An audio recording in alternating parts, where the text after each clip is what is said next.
Hello YouTube. Today I'd like to talk to you about social experiments. I did some research online, just simple website, find out what are some of the most famous social experiments of the past. And I'm just going to talk about maybe three of them today. The first one is what we call, or what I think is called the ASH experiment, ASCH.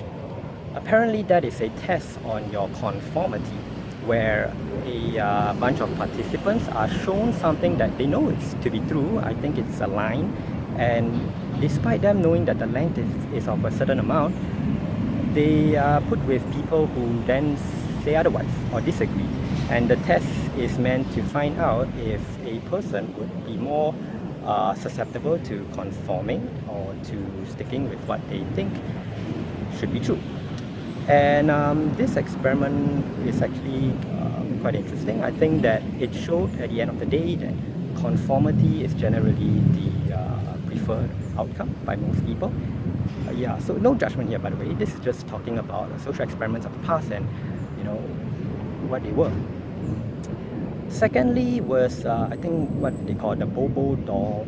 I guess it's children or people to violence on television, perhaps just pre-made content on television, and wanted to see if that had an effect on the person in the future, whether they would also similarly be violent, whether or rather display forms of aggression, yeah, depending on the kind of content that they were exposed to earlier.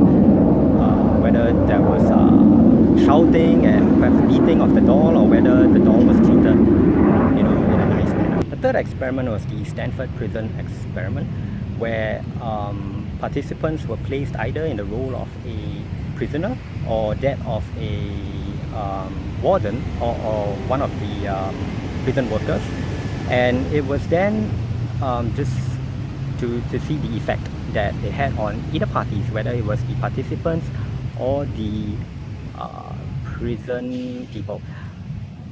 Yeah, so those are just three experiments that happened in the past, and today I would also like to talk maybe a little bit more about what exactly is a social experiment.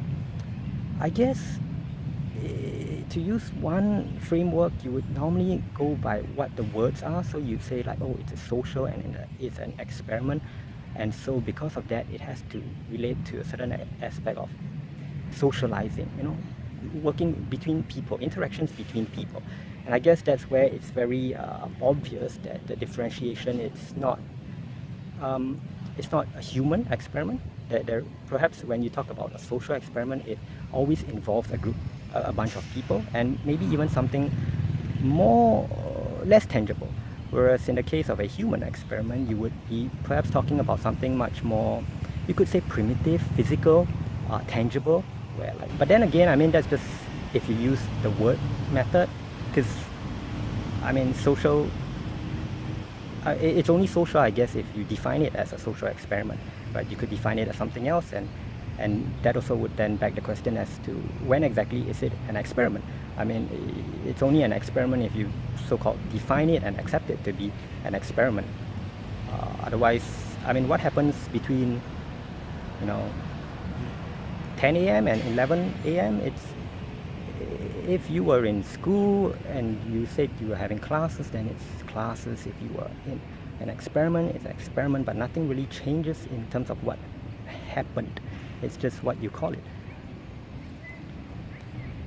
This kind of reminds me of an incident in the past. I had a conversation with my friends, and we were talking about going to somewhere in town to eat duck. And I think we were just joking around, and I was telling him someone was saying like they want to eat the duck, and I don't really like to eat duck at that point in time. So I said, can we not eat duck? And my friend was like, no, you know what? I want to eat the duck. So can I eat the duck? Like, am I gonna be allowed to eat the duck? At which point in time, I think one of us was just joking and saying like, well, I mean, that's up to you, but the main point was that the punchline was that the one who you should be asking is the duck, right?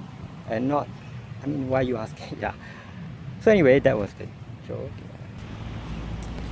Yeah, but this also brings to point the question of which one is more real, whether it's the tangible one that is more real or the one that is intangible when we talk about, let's say, trying to classify whether it's a social experiment or a human experiment or a, whatever, scientific experiment. Yeah. So well, I mean, I guess there would be two camps, right? One would say that the one that is more tangible is definitely the one that's more real, I guess. I'm curious. I mean, what do you think? Yeah, in terms of which way you're more inclined to. And maybe another question you would ask is, at which point or when does an experiment, social experiment in this case, go too far? Uh-huh. I mean, you could be talking about time. Uh-huh. You could be talking about distance. Uh-huh. Maybe even something else. You are so hard to talk to. Or yeah.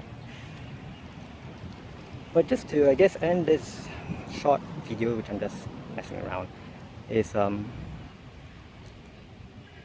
just a question.